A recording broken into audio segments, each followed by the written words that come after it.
I'm like gonna say, Okay.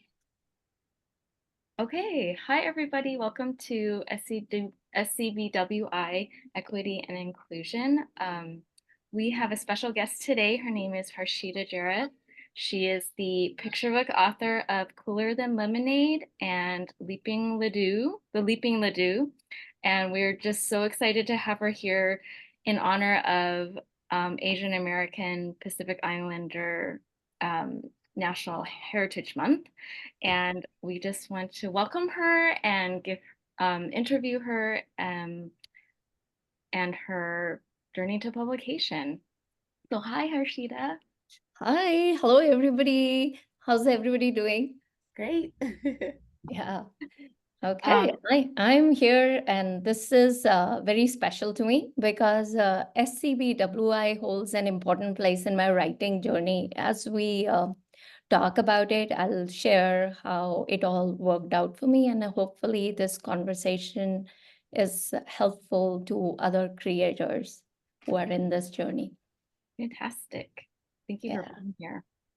Okay, so the first question is, can you tell us your journey to publication?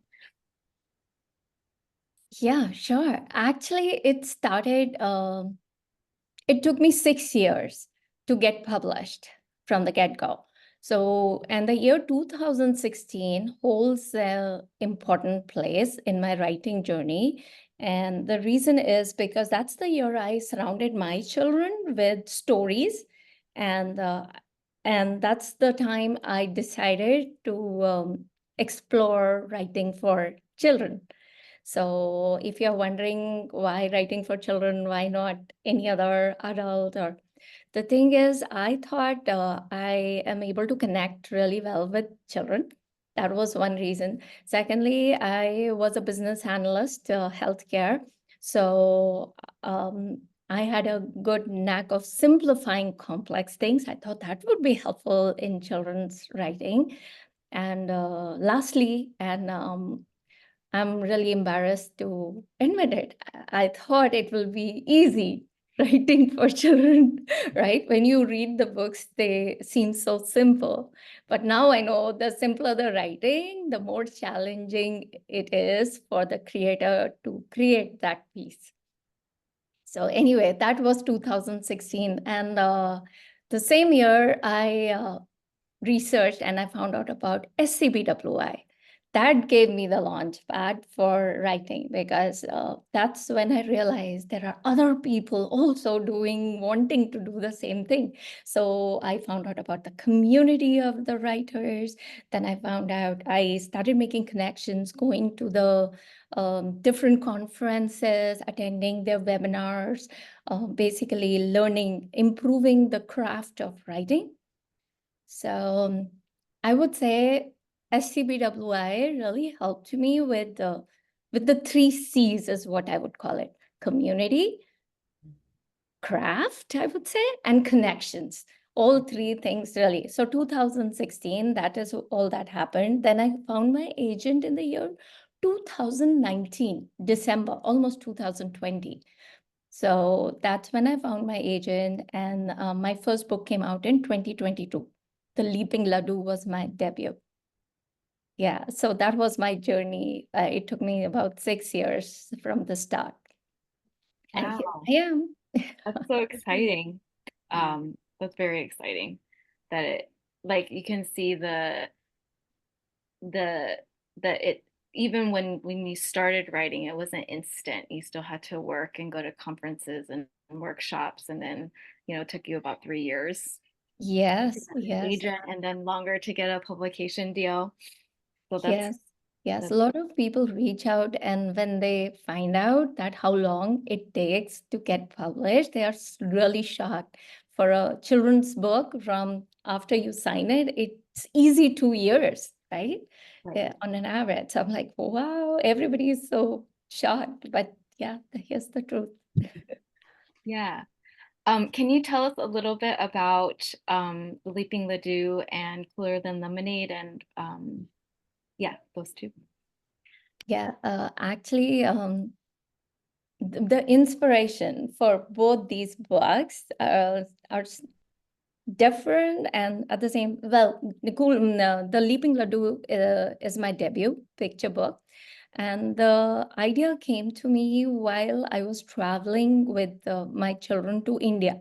I used to take them to India trips quite often. At that time, they were babies. They were toddlers, I would say. And I read in a parenting book that for children to acclimatize with the change better, you need to start preparing them in advance. So I thought, how do I prepare them for the India trip? And I started looking for books that would introduce them to streets of India, because I thought as soon as you get out of the airport, what is the first thing you see? Right? You encounter the streets, right? And the streets are so different. Indian streets, right? No, they are chaotic, colorful, noisy. So I wanted that introduction for my kids. I couldn't find any of those books. So I thought, okay, that's an idea. And I used Gingerbread Man's story, which is a familiar classic story, as a base, so that this concept of India streets is new for readers, but this familiarity would help, familiarity with a gingerbread man story. So I used it as a base to introduce streets of India to the young readers. So that's how Leaping Laddoo came into being. And then the next one is Cooler Than Lemonade, which is completely different. And the idea came to me because my son, my younger one, he came to me and said he would like to open a no, it was a kulfi ice cream stand at the farmer's market, because he's the one with big ideas. So he keeps coming in. So I was like, oh, I want to open up. So that's when I'm like, okay, go. I started researching. How do I help him? How do I prepare with this entrepreneurship thing? So around, when I was doing that, then I was inspired to write what is now called Cooler Than Lemonade. So the main character is full of big ideas, taking from the idea to the fruition, from competition to contribution. So I read a lot of entrepreneurial books in order to come up with that story and simplify it, so that when young readers are reading it, they get the entire flavor of entrepreneurship. So that was Cooler Than Lemonade. Yeah. That's so exciting. So do most of your ideas come from your life then? Yes, that's what I was thinking. When I look back, I feel most of my stories come from lived in experiences, or by observing my children doing something. Then another, the upcoming book that I have, the one that comes out in October, is called A Sweet Diwali. That I would say is mining my memories. It's inspired by my childhood pet in India. I had a tiny dog and I called him Dollar. So it's inspired by the companionship that he offered me during my childhood. And that's the inspiration. So I would say my inspirations, yes, lived in experiences, experiences with my kid, and mining my memories. Great. That is very, very cool. I like that. Yes. I Yes. like that that's your inspiration, like from real life. Sorry, Abby, I interrupted you. No, that's great. I'm just curious, did you ever come across writer's block when it came to your second one? I know the inspiration, but what did you do to overcome it and fully complete that second book? Yes, all the time. Writer's block is like, it comes and goes. And I find it, Abby, that even though ideas always exist around us, right? Inspiration, ideas are always there. But I find that I am able to receive the ideas when I am relaxed, when I'm joyful and in that creative, receptive mode. So when I'm not, that's what results in the block. Like suddenly, like, oh, I can't think. Everything seems like that creative energy is gone. So around that time, I do not force myself to do anything. I realized, oh, this is happening. So what are the other ways I can, during that time, I immerse myself in reading more, observing more, and just enjoying, just chilling, taking a seat back, because the more I force, the more it becomes distant to me. The block is real. So the only thing that helps is to just relax, just take it time, remembering that it is temporary, it will go away. That's great. Thank you. That's great advice. Is there something, I mean, besides writing for children, is there something that you wanted to show other children with your stories? You mean to say inspiration? Yeah, like what In would my, you like to inspire in other children or other writers? I would say that I want my stories to bring the joy of freedom to be whoever, freedom in being themselves, freedom to be whoever they are, and also to remember that they have the agency, the power to make any changes in the world that they want. And I can, if any, I have a small story, childhood story to share with you if you're open. Yeah. Um, when I was about 8 or 9 years old, what happened was I didn't know how to bike. I thought the entire world, all the children knew how to bike. I was the only one who didn't know how to bike. So one day my cousin came over. This is a story in India because I was born and raised in India. So my cousin, who's similar age as me, he came to me and he rented a bike and he said, "Let me help you." So I sat on the bike. He held from the behind. He helped me balance the usual thing. And he was running behind me and we were trying to balance. And before I realized, he gave me a push and I was all on my own. I was riding on my own.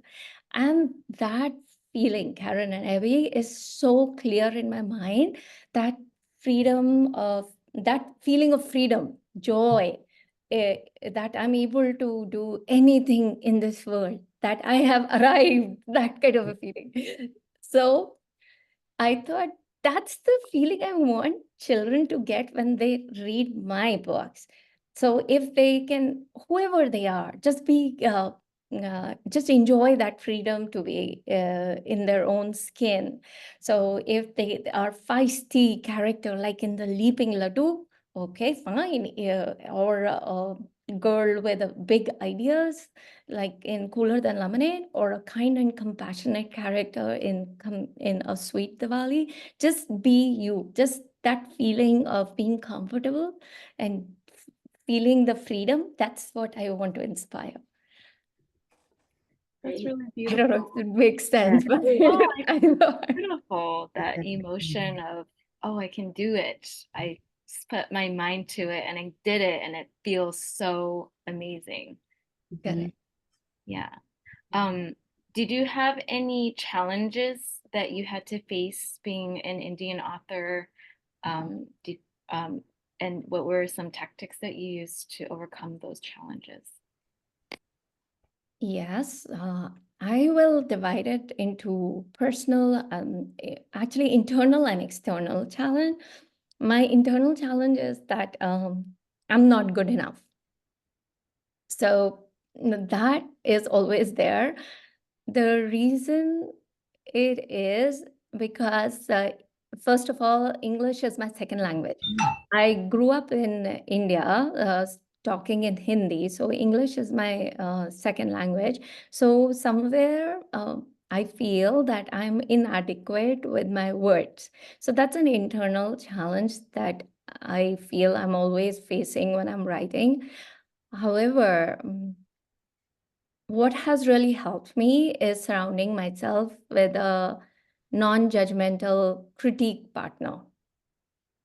I have lots, the group of writer friends that I have, they we all uplift each other. So I'm really grateful for that circle. So that has really helped me. They know my weaknesses. We all know each other's weaknesses, and without putting each other down, we help. And that has really helped me evolve with this. But that feeling is still there, not being good enough.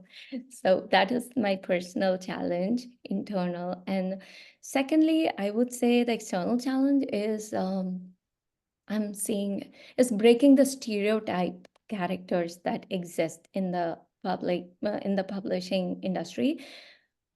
The industry has made quite a big progress in that direction, but still there is a lot of room for improvement. And so when I'm writing, I try to create multi-dimensional characters, like living their everyday lives, so, without the focus being on their diversity. They're doing what they're supposed to do. So I feel those are the two challenges that I encounter, my internal as well as this, the multi-dimensional characters, breaking stereotypes. Does that answer the question? Yeah, that definitely helps answer the question. Yeah, I definitely see that the publishing industry has Yeah. grown with their diverse titles, and trying to put more books that have different points of view, Yeah. and not just the stereotypical, like, oh, like one of my friends' books, Stand Up Yumi Chung. It's about Mhm. a Korean girl who wants to become a stand-up comedian, which is very unusual and not very Yes. stereotypical. And I love that they published that book, because it's such a huge deal. Like, yes, she's Korean American, but she doesn't have to fit that mold of Korean American. Absolutely. I love the way you mention it, breaking the mold. That's there. That is so important. Yes. Yeah. Do you have any advice for other diverse or authors of color who are starting to feel discouraged about the publishing industry or intimidated by what's out there, or for even authors who are starting their career in writing? Yes, I would say, see, publishing in the industry is a long, twisty road, if full of rejections. So even if you have published, say, 10 books, I've heard that you still get rejected all the time. So one thing that I have learned in my journey is that you have to be, you have to fuel this journey with passion Mm. in order to survive. Fuel your writing with passion. If passion is not there, then over a period of time, you eventually just leave everything, or you'll just leave midway. So that is one advice I have, that fuel it with passion and get up for a long, twisty journey. And secondly, I would say be authentic. Be authentic with your story. Be true to your story when you are writing. So what it does is, over a period of time, you will end up developing your voice, your own personal flair of writing. So what it means, what it doesn't mean is closing yourself to feedback. So even if you need to be open to feedback, but at the same time you need to determine when it is okay to say no, or it doesn't appeal to you, your story. So stay true to your story, and that would really help you in the long run. So those two, be passionate and staying true to your story. I really like that. Yeah, I like that. Great advice. Yeah. I did have an extra question. Okay. When you first signed up for SCBWI, Yes. you were starting to connect with people and learn more about writing children's books, was there like a few things that you learned along the way that really stood out to you that helped you to get to where you are? Okay. What I learned during the journey, is that what you're asking? Yeah, or like, yeah, any advice that you like you still remember to this day? Yes. One thing that has really helped me was to show up. I was so scared. Because I was so new, and I didn't know anybody in that industry. I remember when I went to LA conference, summer conference, that was the first big conference that I attended. And if inside of me was shaking. I'm like, what did I do? I am here with so many people. So one thing I would say, even if there is fear, still show up. That has helped me throughout the journey. There is going to be fear at every step, whatever journey, but still take the next step. Take the next step. That's what happens. And anything, I'm trying to remember if there's anything else, because that's very clear to me. That conference is very clear to me. How I felt during that conference is very fresh in my mind. So that's about it. Just keep showing up despite all the fears, and things will begin to happen. It takes time, but it will happen. I think that's great advice. And Yeah. I'm glad that you said that because I think that going to a conference is very scary, Mhm. Yes. very Yes. I intimidating. remember I was alone. I didn't know anybody. Oh, No one. Otherwise, people have somebody, right? Some friend, or I didn't know anyone at that time. And it takes time for connections also to build up, to um, make friends. It takes time and effort, but still show up. Show up. that's great. Yeah. Thank you for sharing that. Thank you. Okay. Um, um, you mentioned that you have another book coming out in October. Can you elaborate a little bit more on that? What Oh, was it called yes. again? It's called A Sweet Diwali. A Sweet Diwali. Okay. And Yes, what is it about? it's an early reader book. It's my debut book in the early reader category by Penguin Random House. And it is inspired by my pet dog in India, and the companionship we shared. And in this book, the main character is called Reina. She has a tiny dog, and the dog is called Lion. So it's about their friendship story, about Reena, how she takes care of her dog while celebrating Diwali with her family. And it is inspired by a true incident. Um, what happened was, on the day of Diwali in India, my pet dog, he actually ate all the sweets we had laid out for the deity right before the worship. Oh, He just gobbled it all up. It was so scary, but he was fine. Everything was okay. And then it made us laugh. We kept talking about it, our family, about this incident, that how this happened. So, well, yeah, inspired by the true story, coming out in October. And I can't wait for the world to see it. That's exciting. Was it a hard transition to go from picture book to early reader? It's a Or different kind of writing. okay. It's I had to do a lot of revisions. Actually, even picture books require a lot of revisions, but it's a different kind of writing. Um, it's for the readers who are able to read on their own, right? Picture books are generally read aloud. So you can use complex words because an adult might be reading to a kid. But in an early reader, you assume that the child is reading, ready to read. So it has to be in a simple format. So there are few learnings that I had to do, but a fun story to write. Great, great. You mentioned earlier about the three C's. So you were Okay. saying communication, connect, and what was Craft. craft and craft. Yes.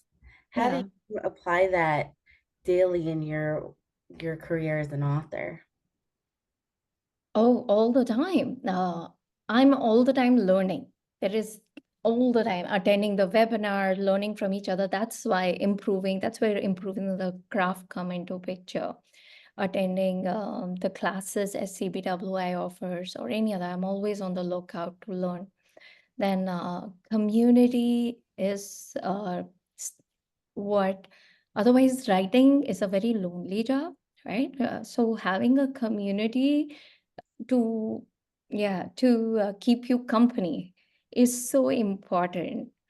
So that's where SCBWI comes. Otherwise, I didn't know anybody at that time that there is an Arizona group as well. So that's how I found out about this community. And I started making connections when I attended the conferences, the pitches, the Twitter pitches, and so that's where the connections, I was able to, um, that's where I found my agent too, through a Twitter pitch. So I found out gradually I became part of all these three C's and I've connected with people. I found out more information. I found out about different writing groups that exist, children's writing group that exist, and they support each other. So it kept growing. It started with SCBWI and my circle, everything kept evolving, kept growing. So that's why I'm so grateful because it gave me a start, SCBWI, the base to take off. I think that's great. Yeah. Yeah. Yeah. Can you elaborate on the Twitter pitch thing that you did? Oh, I can't recall. There are a lot of Twitter pitches, right? One of them, picture book related pitch is what I did, and my agent.